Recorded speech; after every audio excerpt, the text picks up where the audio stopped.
Danas smo došli u Zenicu da probamo jedan unikatan zenički proizvod.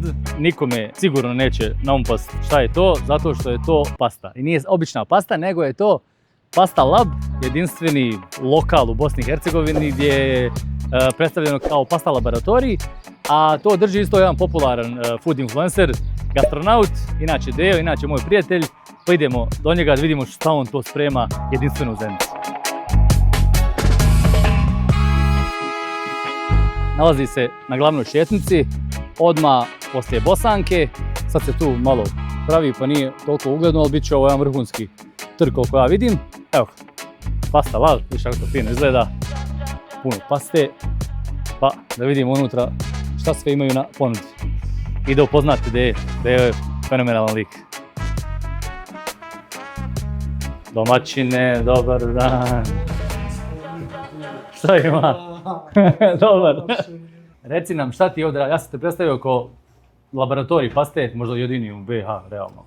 Mislim da jesmo jedini pasta bar u Bosni. Da. Bio je jedan ubijen, ali mislim da smo mi sad trenutno jedini, taj se zatvorio, koliko ja znam. I ako ima jedan, vi ste sigurno najpopularniji.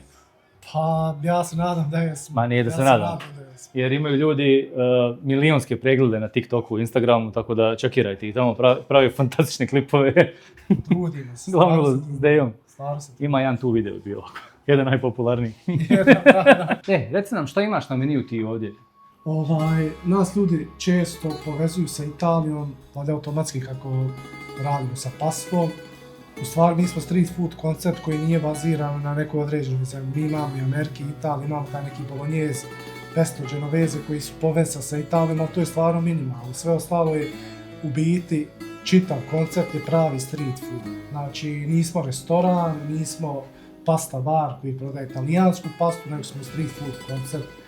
Faktički fast food, brza hrana sa pastom. U zadnje vrijeme uvodim i neke druge stvari, ali pasta nam je baza. Nazivi su kako se izgovaraju na bosanskom sa engleskom, znači doslovno. Bolognese, sve znači kako se izgovara, tako i napisano. I ljudi opet često dođu i kažu kao kako se ovo čita i kao stidi se pročitati. Ja kažem pa sam pročitaj kako piše, to je to. Sve si imao. Sve sam vam. Ne mora razmišljati. Baš je sam da učim. A šta ovdje, znači prvi korak, gdje je prvi korak? Aha, prvi korak izaberi sos. Dobro. Drugi korak izaberi pastu, znači imamo 3 oblika paste, pene, fusele i špagete. Treći korak je plati, četvrti korak je proizvod. Aha, treći najbitniji korak. Da. Vidiš da je malo podebljeno. Jes, malo si bold. To je u biti to. Znači ovo je neki miks američke, italijanske kuhinje, gdje mi sad uvodimo neke druge stvari koje su opet nisu toliko srodne samom Pasta Labu, odnosno ne sadrže pastu u sebi, ali su srž nekog street fooda. Šta ima tu? To je, nemamo još na meniju, tek uvodimo messy fries, crispy fried chicken i Chick-fil, tako smo ga nazvali po popularnom američkom lancu Chick-fil-A. A, to je onaj, vidio sam na storiju, on je što limited edition imaju trenutno. To sam već rekao, Dejo isto, koji ja ide po BiH, snima hranu, Instagram i TikTok jede. I od svega toga kako si izabrao baš da bude Pasta Lab, da bude pasta to što ćeš. Jer nisi nigdje vidio, ti si ovo izmislio. To je spoj, znači, nekih stvari koje sam vidio vani i spoj nekog mog djetinjstva. Ja vučem neke korijene iz Dalmacije, Dalmacija je nekako usko povezana sa Italijom i mi smo stvarno, kao djeca, ja i brat, često imali pastu kući. I onda neka je bila ideja sa mojim prijateljem, najboljim, prije nekih 15 godina da otvorimo nešto ovako. Pošto smo bili mladi, ludi, nikad se to nije realizovalo i onda sam ja ušao u ove vode gastronauta i tako snimao to neke stvari, iz raznih nekih objekata vidio neke stvari. Imam ljubav prema kuhinji, nemam nikakve veze sa kuharskom školom, nemam završeno kuharsku školu, to sam htio reći, ali sam od malih nogu nešto kuhao. Tako da uvijek i u društvu, ja sam bio taj neki koji roštilja, koji priprema, koji nešto radi i sve kad ćeš nešto svoje i onda je ovo bilo nekako spoj tog nekog djetinjstva, neki stvari koje sam vidio u objektima, neke koje sam vidio na internetu i to se sve sklopilo u jednu priču. 1-3,5 mjeseca sam kući pripremao recepte, osmislio sve imena, nazive i onda je krenulo, to je to ukratko. Ti radiš već Godinu i pol, tačno. I kako Zeničani, kakav je odziv Zeničana na ovaj vid? Super, ja sam prezadovoljan, do sad pogotovo, zato što godina i pol nije neki prevelik period, a mi već dobro znamo da smo mi nacija ćevapa, pite, roštilja, tako da mnogi ljudi koji me ne znaju, koji me znaju su bili vrlo skeptični na početku, joj makarone to mogu napraviti i kući, znaš, jer su ljudi jedu makarone kući s pavlakom i nekim suhim sirom, to je neki standard, rijetko ko kući pravi neki bolognese, znaš. Tako da kad se tek otvorilo, mnogi su bili skeptični kad su probali. Imamo ljude koji kažu ne volim tjesteninu, nikad ne jedem tjesteninu, ali ovdje kaže navukao sam se na jedan taj sos i dolazi i samo to jede. Znači uvijek isto znaju bukvalno doći po 5 puta sad. Evo, ajmo mi preći vamo na ovaj glavni dio. Šta ćeš ti nama preporučiti? Šta da probamo? Ja ću vam preporučiti za početak Heavy Balls. To je nešto što Heavy Balls. Specifično. Kuglice napravljene od sitne paste, sosa od 4 vrste sira, panirane pržene. Da. To su kao neke male cheese balls koji u sebi u stvari sadrže tjesteninu, a pravi se od sosa našeg od 4 vrste sira koji je stvarno predobar, stvarno ga radimo kvalitetno kao i sve ovdje i to je opet neki dio našeg koncepta koji se uklapa u pastu, a opet se uklapa u street food. Dolazi u malim onim kraft posudicama, jede se rukama, stvarno je bomba. To bih preporučio, ne znam da li nešto od ovih novih, možda da probaš messy fries, može mac and cheese. Mac and cheese i daj nam to nešto novo, ajde. Hajde novo, može messy fries. Messy fries? Ja. Daj, može.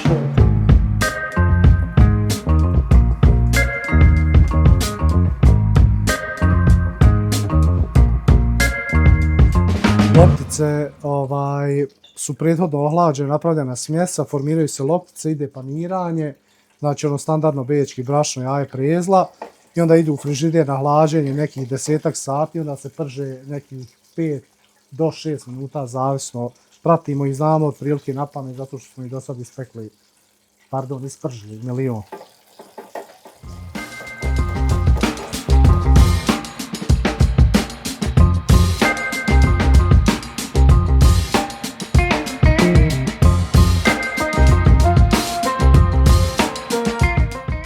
Za njih pravimo 3 naša domaća sosa, barbecue mayo, sriracha mayo i fresh garlic parm.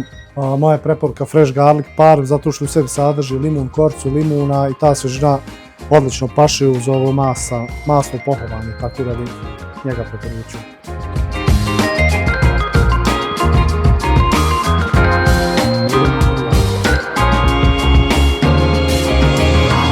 Dave je sve objasnio, nije potrebe da ja išto pričam. Slika govori 1000 riječi, a video govori 10.000. Gledaj. A jesi ga upakovao ideja, svaka čast. Ne štediš ništa.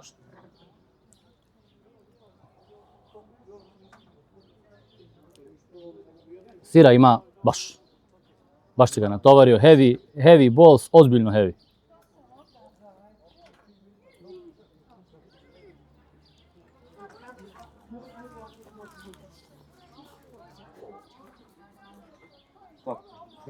Kako se zove?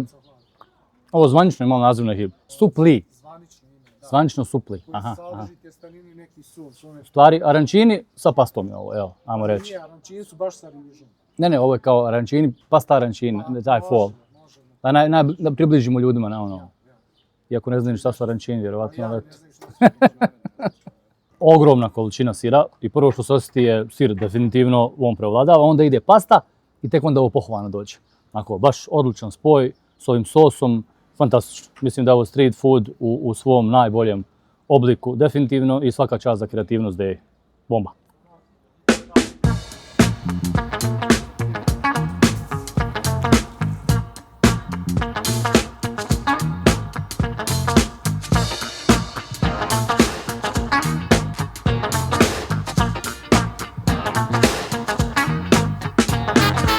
Messy fries isto smatram ultimativnom street food opcijom, znači pun je okusa, pun je tekstura, hrskavo, ljutkasto, kiselo, slano, slatko, sve u njemu, znači sve u njemu. Ovdje ide samo dio, po njemu ide mješavno čedar i mozzarella Na vrh ide ostatak. To će sad lijepo sve istopiti. Na njega onda ide barbecue mayo.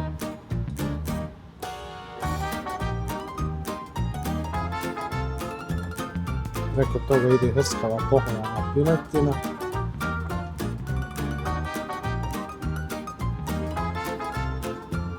Preko piletine ide ranč.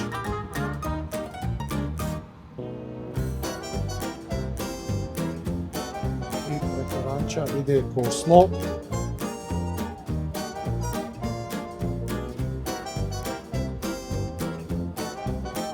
To je to.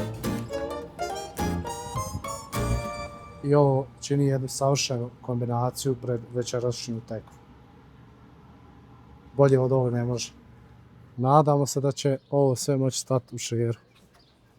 Neće, samo u šeru ima pomoćnika. Izvolite. Hamza, snimi ovo, ćeš da popoloviš sa mnom. Ide hrskavi pomfrit sa mješavnom začina, na njega ide barbecue mayo koji mi pravimo.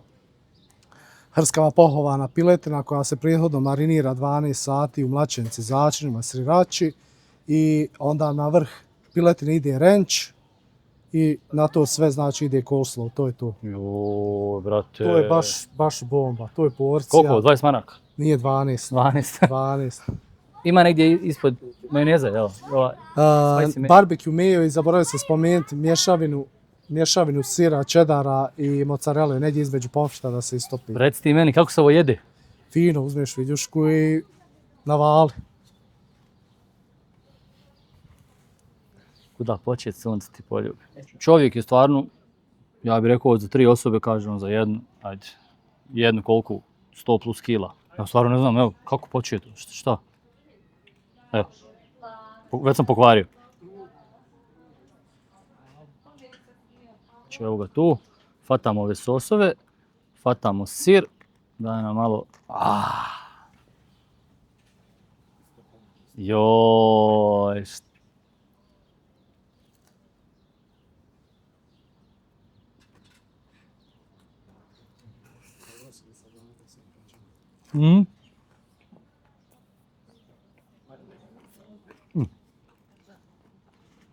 piletina bombona, hvala ono. Ekstra. Ali su ju momački pripremio sve stvarno. Još se ove salate stavio da se maskira ovo kao zdrav obrok. Pohovanje, bomba.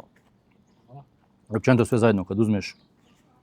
Ono, nije nemoguće pojesti iz jednom ovako. Mislio sam da ne možeš ništa. Evo ga sir dole. Evo ti ovako još.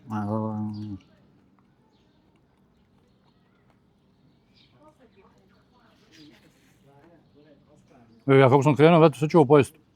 Hamza, napadaj ovo, pa nemoj me zezati. Jeb.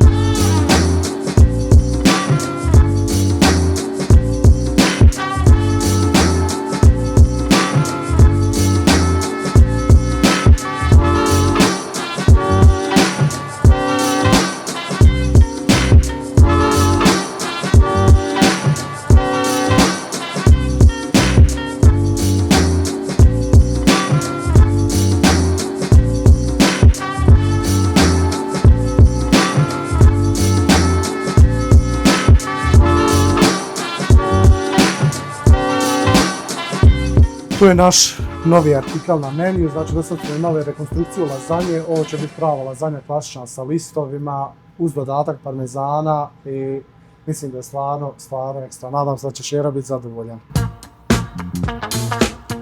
A može, po meni može. Lazanja je gotova.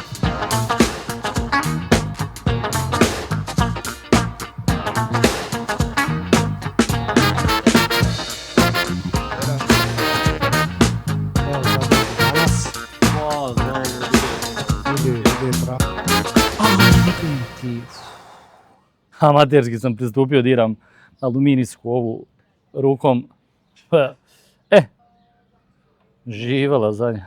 Baby lazanja OG je kao negdje lazanja prava. Kod njega je baby, šta mu je onda prava ako imamo baby? To što je duboka. Brate. Znači gusta. Ima ovdje tijesta dosta. Mislim da ne postoji hrana za dušu polja od lazanje. Ne znam, evo reci mi ti.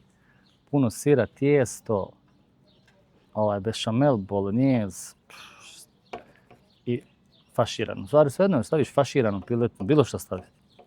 Kad imaš ovo sve što sam nabrojio, to je stvarno bomba. Evo ti jedan cheese ball, samo za tebe. Ko ne ogledni od ovoga, ta osoba stvarno ima čelične, neću reći živce, nego volju da ne pojede u ovom trenutku nešto iz frižidera, šta god da ima. Znači, pazi. Pazi ove meduze.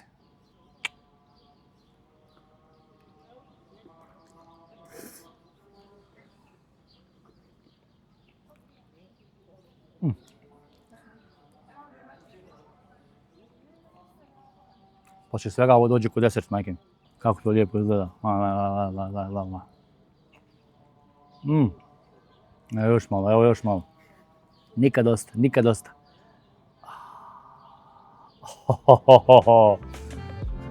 Vidi.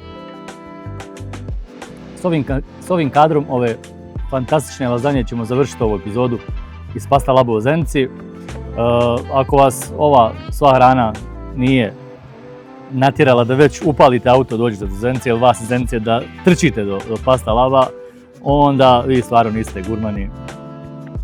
A pravi gurmani će doći, poslušati našu preporuku i klikni subscribe i like na ovaj video i preporuči nešto iz svog rada, naravno. Uzdravlje i vidimo se.